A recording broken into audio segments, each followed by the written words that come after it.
So, welcome folks. I just parked here because I had a story in my mind and I needed to get it out before it gets lost. So, in the story I will talk about how you can change your the way how you are perceived by your employees, by your workers. And believe me, when you make it your supervisor, you will be looked at. Every step you take will be noticed. Every decision you make, every time you speak, the way you walk, they will pick up on it. So it's like and they will test their limits, just like if you have a kid. They will test how far they can go until they face consequences, right? So at my working space where I became a leader, we had a rule: no cell phones. No cell phones. And I came into a room, I believe 4 or 5 guys were inside there, and you had younger guys, and then on the other end older guys, more mature guys. And I came into the room and 2 guys were leaning over, looking at their cell phone, showing each other some videos or some shit. Sorry for swearing. And I directly picked up on this, right? And usually I'm more relaxed, and back in the days this was, I think, my early years, in the first 2 years where this situation came up. And directly I saw the older guy sitting there,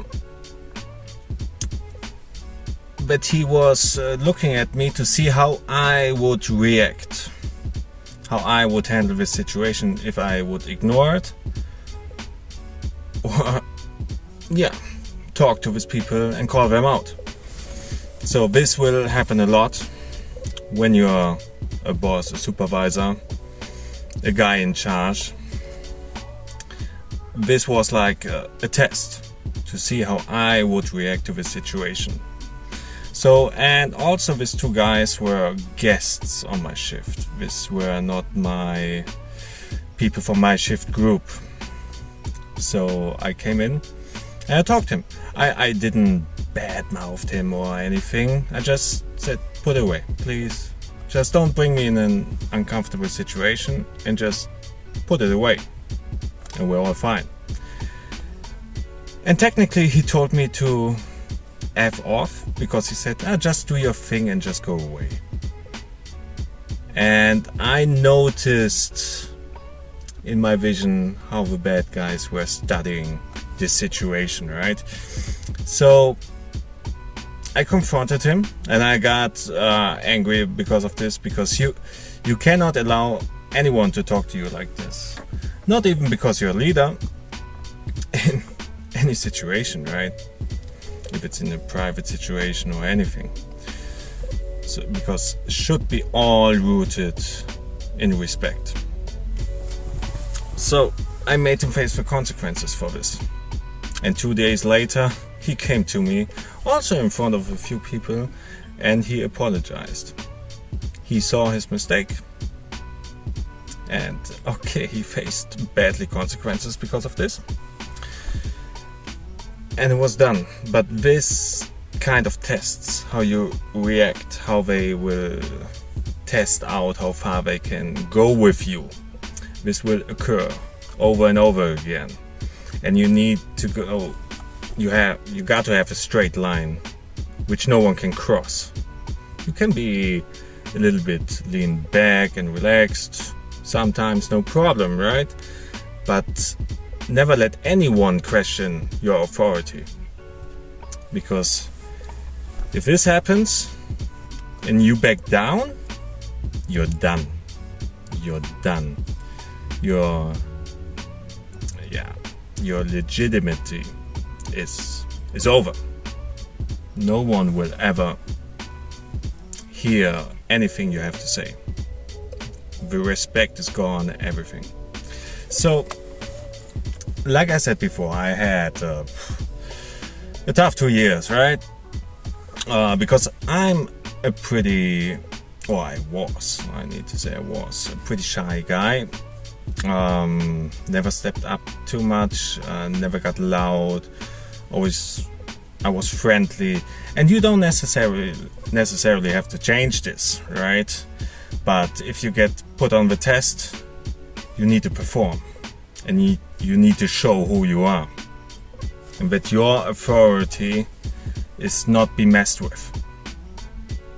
Not be messed with. So, also, like I said before, you get perceived in a certain way by all the people. This instinct, it's in our DNA, right? If you walk on the street and you pass someone, you directly know if he's a threat or not. So we perceive this not only because how we talk, right? Our body language, our voice, how we behave, how we talk. And I was always, a little bit soft-spoken. And these are things you can change. And also my body language. When you look at me right now, you cannot really judge this, right? But I'm a pretty big dude. I'm pretty tall. I'm 2 meters, or for my American friends, this is 6'6", I guess, right?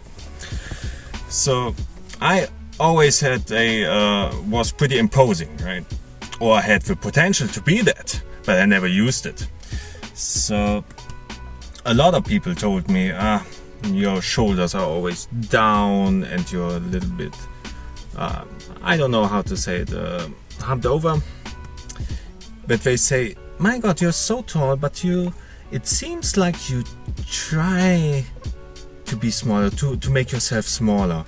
And they were right, because every time I saw someone who was as tall as me, I thought, oh my God, this is how the people see me? Oh no, I don't like this. I don't like so much attention, and always head down, shoulders down, try to make myself small. And you just cannot do this. This is like a weapon or a manipulation, how you want people to see you, and you can use it. You can use that you're tall or whatever. And even if you're not tall, you can, even with your body language and the tone of your voice, you can manipulate how people will receive you. It's like a little superpower you can use if you know that you have a problem with this, and if you learn how to use it. Because with my shoulders, the first time I really tried make myself big, and was unusual because my body technically didn't know that I could do this. And you make it over and over, and you will catch yourself not doing this every time, and then you correct, right? So this is also a way people perceive you, how you walk into a room. You ever notice when someone walks into the room, the shift of energy that it can bring? The feel of, I don't need to worry, or alert, I need to watch out. This is a threat, he could do damage. I don't know if it's only men's, but also for the ladies out there, you probably needed to survive over generations too, so you got this too, right, in your instincts. To know how to perceive people, or to not directly judge, but to analyze people. So this will happen to you for your whole career. You really need to get used to it, that people will look at you, how you move, how you act, how you speak. So if we realize this first and self-reflect, we can change it. We can change it. Will not happen overnight, but we can work on this. Because this is a big problem if, you don't have this aura, of respect when you walk into a room, and people cannot think that they can mess with you. You don't have to be a bad person for this. It's not like you want them to make that they think, oh shit, I'm afraid of this guy, I better not talk to them. See it more like, thank God this guy is on my side. Good to have this guy with me, right? So this was a little knowledge drop. It just came to my head because of this. I thought I need to share it right now with you. And